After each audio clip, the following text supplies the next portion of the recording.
Hello everybody, I'm Ajit K. Mishra. I'm here again with another session on empathy.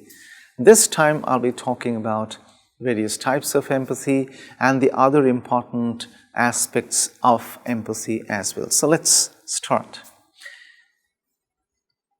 What are the different types of empathy?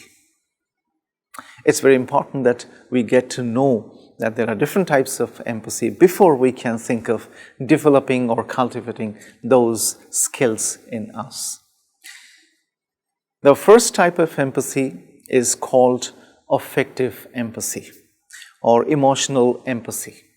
It is called so because it is all about feeling the feeling. That means if I can feel the feeling of somebody else, I will call it emotional empathy or affective empathy. That means how one type of emotion in others or how my experience of one type of emotion in somebody else creates the same kind of emotion in me. That means if I see somebody in a very angry state, I'll also feel anger in me. If not that amount of anger, at least some amount of anger in me. If I see somebody crying, if I feel the same kind of feeling or emotion in me, then I can say it is affective empathy. Because affective empathy is all about the ability to experience another person's emotions and respond appropriately. So if I can experience another person's experience, another person's feelings or emotions, then I can say it is affective empathy. Affective empathy leads to similar sensations and feeling. That means if somebody else is expressing sadness, it will also make me feel sad. So if somebody else is expressing love, it will also make me feel that kind of love in myself. So that way affective empathy leads to similar sensations and feelings. It is very popularly called mirroring of emotions. So there is a theory that's based on mirror neurons that tells us that there are two things that actually can cause this mirroring. For example, when we do something, we experience some kind of emotion. So the mirror neurons fire, and when we also watch somebody else doing something that we either want to do or we'd like to do, the same kind of mirror neurons fire in our brain. So when that happens, there is a connection. There is an emotional connection with that person. And this explains why when watching certain content on screen, for example, it can be a movie, it can be a web series or a television show. When we watch a certain content on the screen, there are many occasions when we begin to experience the same kind of emotions. We become one with the characters or either one or many characters on the screen. We begin to experience the same kind of emotions as the character on screen is experiencing. So that is called mirroring of emotions. It also leads to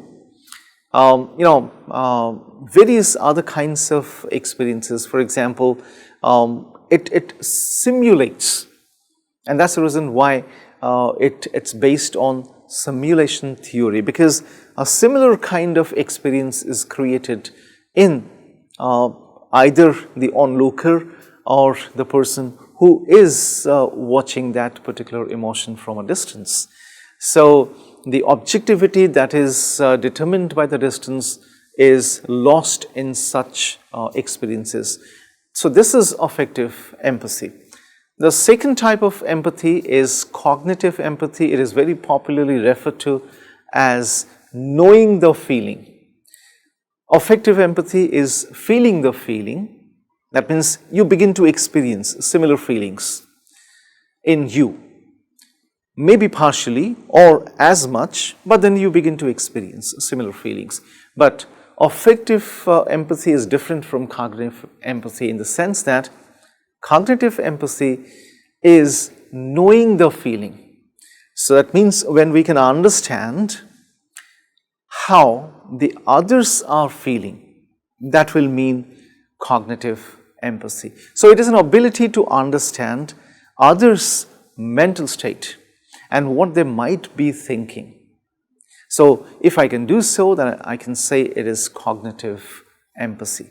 So cognitive empathy leads to perspective taking.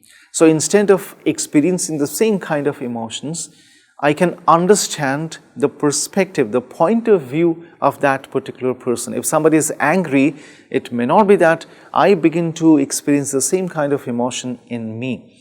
Rather than experiencing that, I will try to understand why is that person angry, what is making that person angry. So when I can do so, then I know I have cognitive empathy. Look at how mothers can easily understand what the child is trying to say. For example, a mother notices the child crying. The child cannot probably say why it is crying. The mother knows it very, very well why the child is crying. So that way the mother shows both types of empathy. For example, the mother feels bad, begins to experience the same kind of pathos in her if the child is crying. At the same time, the mother can also understand the child is hungry and that's the reason why it is crying.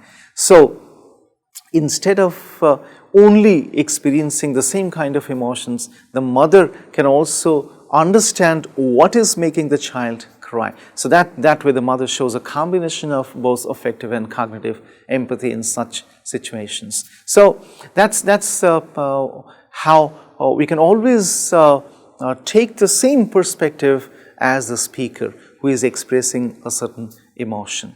So when I can take that perspective, that means putting myself in the shoes of that person so that I can understand whys and what's of that particular emotion. Unlike affective empathy, which is based on the simulation theory, cognitive empathy is based on the theory of mind, with the help of which we can read the mind of others. We can understand what's going on in the mind of others. We can understand the perspectives, the points of view others have adopted. So that way, it is also a very important type of empathy. There is a third type of empathy that people are talking about today, and it is catching up with globally, in fact. So it is called compassionate empathy. It is also an ability to not only understand a person's emotional states and feel with them, that is cognitive and affective empathy. It is beyond affective or cognitive empathy. So it is much more than just cognitive and affective empathy, which helps us understand a person's emotional states and feel with them. Rather than this, the compassionate empathy actually helps us move a step ahead and extend help to others, to show compassion and help others. So as I told you, the mother who notices or observes the child crying, the mother shows affective empathy first. Oh, my poor child, how bad she is feeling. I can also experience the same kind of emotions. I also feel like crying. My child is crying. So that's affective empathy. And the moment the mother says, my child must be crying because it is hungry, so let me give some milk or some food to my child. So the moment she does that, it is over. So understanding that the child may be hungry is cognitive empathy. And then going a step ahead or moving a step ahead and offering food to the child is compassionate empathy. That means you feel like doing things for others. You just don't understand, and you don't end there. That's, yes, I've understood. Oh, that friend of mine is angry because of this. But then if you can show your compassion towards your friend, that will be moving a step ahead or further and then extending help. So people who show compassionate empathy actually offer help. to others, show their compassion, show others that they care for them. For example, your friend is suddenly very, very sad. So you also feel very sad. You don't feel like going out. You don't feel like doing things because your friend is very sad. And you say, my friend is very sad. I'm also feeling very sad. So you're expressing affective empathy. Then if you try to understand why is your friend sad, then probably you'll come to know that because he has broken up with his girlfriend, and that's the reason why he's very, very sad these days. So you understand he has broken up with his girlfriend, therefore he's sad. But then if you do not stop there, you go to your friend, you discuss his issues, you try to console, you try to give that confidence back to your friend by saying that this is not the end of life. There is life beyond this point as well. You need to take care of yourself. I'm very much there. I can take care of you. If you go on doing all those things, that means you are showing a great amount of concern for your friend. And that's the reason why compassionate empathy is also called empathic concern. So when you show concern for your friend, you'll be caring for your friend, you'll be all along with your friend until he recovers, until he returns to normal living. So that is how you can think of combining all three forms of empathy. Empathy is extremely powerful. I've already told you that. And when it comes to leadership, empathy plays a major role there. So what are the qualities of a great leader? Just think about it and then try to point down whatever you can think about. So what are the qualities of a great leader, an effective leader or an inspirational leader? A great leader can understand how others are feeling, and a great leader can feel those emotions as well along with the others. So that's the hallmark of a great leader. That means a great leader shows a great amount of affective empathy. Similarly, a great leader understands and considers the perspectives of others, because no leadership is possible unless we show concern for others' perspectives. We show a respect for others' perspectives. I have already told you all that we are so different from each other. Therefore, we need to accept this difference. And that will be a healthy beginning. That will be a healthy foundation for any relationship, any interpersonal relationship to happen. So leaders believe in great interpersonal relationships. And that's the reason why they generally, understand the perspectives of others. They show concern for others' points of views. They respect others' standpoints. If my friend thinks about a certain thing from a different perspective, there is no problem at all, because we are different people and it's quite obvious that we'll think about something in absolute different manners. So there is nothing wrong. If I accept this, if I understand the perspective of my friend, that means I have great leadership qualities, and it will be possible because of empathy. Without empathy, I cannot, be taking perspectives. It will be very difficult for me to do so. And then the third is, once I pass through these two stages, I'll feel like taking an active interest in others and caring for them.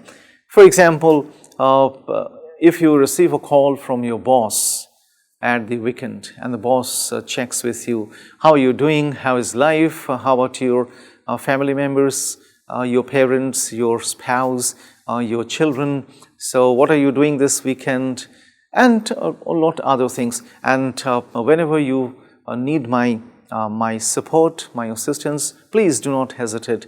Just let me know if I can do anything for you. Just imagine if when you hear such words from either a colleague or your leader, or your boss, your manager, just imagine what kind of trust, what kind of assurance those words will give you.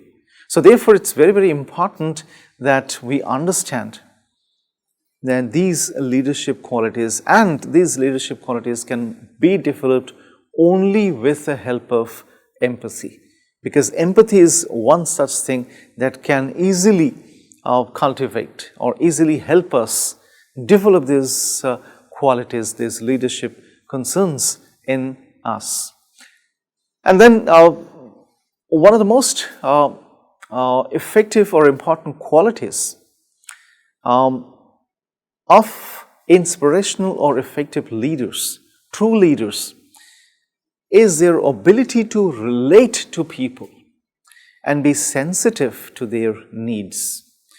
There are occasions when employees do not feel like discussing their issues, their needs with their leaders, because there are certain official procedures that come in between. And those official procedures work as roadblocks that stop employees from coming together.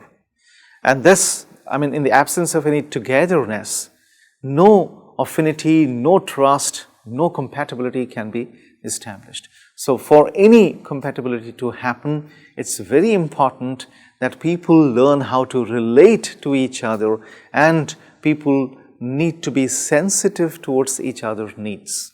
So if my colleague needs some emotional support, and if I'm sensitive towards that, instead of just ridiculing, making my colleague a butt of laughter, if I show my sensitivity towards my colleague who is probably suffering from some, not easily disclosable physical issues, then I can easily understand, I can be sensitive towards the need of my colleague. And then by showing awareness of and concern for the needs of our friends, our colleagues, our family members, we as leaders strengthen our standing.